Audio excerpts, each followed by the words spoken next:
তোমার সাহস তো মন্দ না, আমি তোমার স্বামী থাকতে থাকতে তুমি আরেকটা বিয়ে করে আসলে। কেন মেয়েরা যদি 200 দিনের সংসার করতে পারে তোমরা কেন 2 ভাতারের ঘর করতে পারবে না? তার মানে তুমি দুজনকে নিয়ে এক বিছানায় ঘুমাবে? হ্যাঁ, ও পাশমোড়া দিলে তুমি আশমোড়া দেবে, আর তুমি আশমোড়া দিলে ও পাশমোড়া দেবে। আচ্ছা ঠিক আছে, তোমরা ঘরে উঠে এসো। আরে নতুন স্বামী তুমি বমি করছো কেন? পুরাতন স্বামী ছুটে এসো। Hello doctor.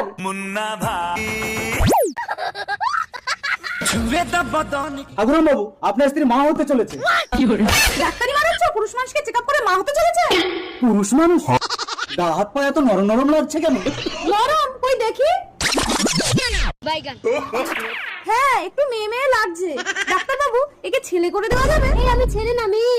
আমাকে পাওয়ার জন্য তোমার স্বামী আমাকে ছেলে সেজে তোমাকে বিয়ে করতে বলেছে। আমি তো শুধু প্রেম করেছিলাম, তুমি তো বিয়ে করে একেবারে ঘরে তুলে আনলে। ডাক্তারের ভাষায় একে বলে চুলকে ঘা।